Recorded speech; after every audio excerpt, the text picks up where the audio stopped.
Ja, heute habe ich wieder eine junge Schülerin bei mir, die Annalena. Nett, dass du da bist, das erste Mal, gell? Ja, Und vielleicht ganz kurz, bevor wir das erste Stück spielen. Annalena, von wo bist du? Vereinhofikarten, Fausttirol. Aus Tirol, genau. Und bist jetzt ein paar Tage da, oder? Ja. Oder Urlaub. Und Steirische spielst du schon ein paar Jahre, also schon ein paar Jahre länger. Also ist aber auch, glaube ich, ein bisschen ein Talent und deswegen habe ich gesagt, müssen wir heute unbedingt ein kleines Video machen. Und ganz eine schöne Polka machen wir gleich am Anfang, Böhmische Liebe, gell?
voll schön. Lena, mit dem Singen, wie ist es mit dem Singen so? Nicht in der Öffentlichkeit, nicht daheim, oder? Ja. Du hast ja gesagt, sie singen ein bisschen, aber daheim eher, gell? Ja. Das, in ein paar Jahren gibt es vielleicht einmal eine Zugabe mit Gesang dann. Und wann hast du, wie alt bist du jetzt vielleicht kurz? 15. Genau, so, boah, Wahnsinn. Wenn wir so früh gestartet, ich meine, ich habe eher so früh angefangen, aber viele sagen, wenn sie so früh gestartet hätten, gell, wann hast du angefangen mit ihr? Mit 11. 11 ungefähr. So relativ, gar nicht so früh. Aber dafür halt dann wahrscheinlich auch fleißig gewesen und also echt Wahnsinn in der kurzen Zeit. Bist ein paar Jahre Musikschule gewesen, Ja. kurz. Und seit einem guten Jahr mit den Videos. Ja. Da hat es mir heute schon die Listen gezeigt, da hat es schon, glaube ich, 30, 40 Stück, hat es da schon einen kleinen Punkt. Da werden wir heute vielleicht noch ein, zwei spielen. Und vielleicht, was auch cool ist, wie heißt der neue Lehrer? Stefan Oberhofer. Den grüßen wir, gell, Stefan, servus. Wir kennen ihn ins Jahr, haben wir uns mal getroffen. Genau, also Südtirol, gell. Ja. Und super Lehrer, da regelmäßig nur, weil zu mir ist recht weit. Ja. Genau. Jetzt machen wir noch ein Stück halt drauf. Steht, dass ihr mit dabei seid, heute einen bayerischen Katrinmarsch, gell?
Ist schon.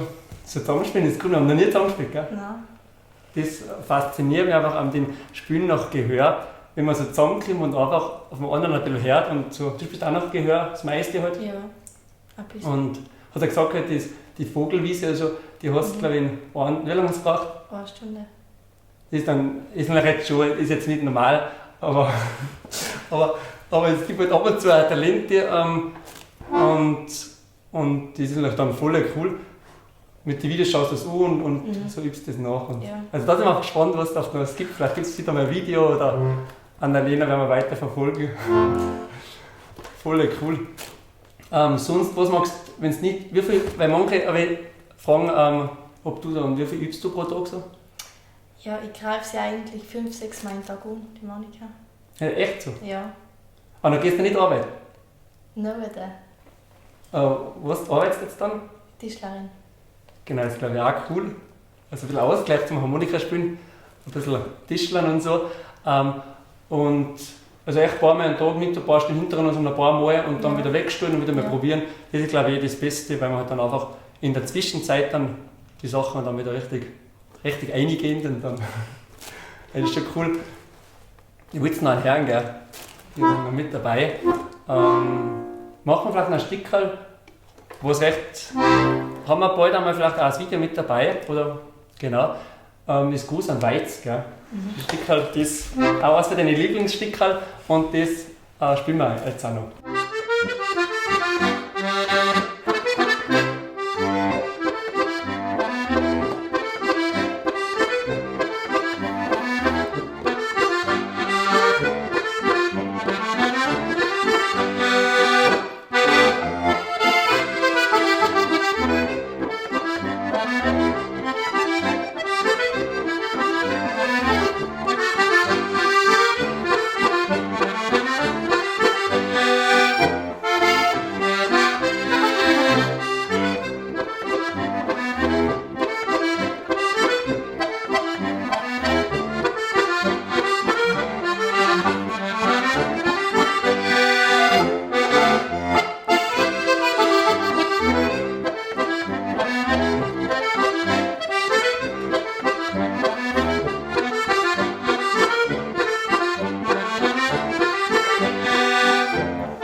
Ja, ich kann da gar nicht viel sagen. Manche Sprache, also schlecht sind es auch die jungen Finger, die flinken, schnellen Finger. Nice. Schön Sticker. Wie lange bist du schon länger im Programm? Nein, ja. Ein bisschen, ja. Ja. Also vielleicht trefft ja Annalena mal live irgendwo. Vielleicht kommst du wieder mal zu mir auf Besuch. Ja. Na, das nächste Mal, wenn du da bist, wirst du dich anrufen. Unbedingt. Ja. Wirst du halt ein paar spielen. Genau. Harmonika hast du schon ein bisschen seit Anfang an, gell? Ja, schon länger eigentlich. Spielst du sonst noch was? Ja, Gitarre. Ja, das hätte ich fast vergessen zu fragen. Ja. Weil ich immer 6-7 Mal am Tag übt, ob dann noch Platz bleibt. Gitarre, wie lange magst du das? Ja, das mache ich 5 Jahre. Hast du davor mit der Gitarre gestartet? Ja. Ich weiß ja selber das meiste nicht. und dann hast du nach einem Jahr steirisch angefangen. Ja. Und vielleicht, was der Papa spielt auch, glaube ich, auch, oder? Nein, die Mama. Die spielt auch? Wo Ja. spielt die? Gitarre, Ah ja, cool. Klarinette. Also das Musikalische ein bisschen Ja. schon, hast du mitgekriegt. Das ist so musikalische Familie, die grüßen wir alle. Gell? Und ja, ich dachte zum lang spielen wir nicht mehr. Vielleicht einen macht man noch, weil der Stickerl hören wir auch nicht jeden Tag und das, die Zuhörer freuen sich so, wenn sie ein paar schöne Sticker hören. Machen wir noch einen Marsch vielleicht. Marsch. Da hast du noch, glaube ich, einen netten. Und dann sage ich schon weit, schon mal bis zum nächsten Mal. Ein Marsch, genau.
China-Marsch, ja, wir haben das auch recht kurzfristig besprochen. Ja, also, ich glaube, die gar nicht so fortwährend, der was kommt. Und wir machen halt die Videos aber ohne Schnitt. Also ich glaube, jeder verzeiht den einen oder anderen irgendwann hängen oder so, aber wir spielen urweit durch, das ist voll viel super. Annalena, voll nett, habe ich gefreut, gell? Ich hoffe, dass es euch gefallen hat. Und dann bis demnächst. Vielen Dank, gell? Danke, zuschauen.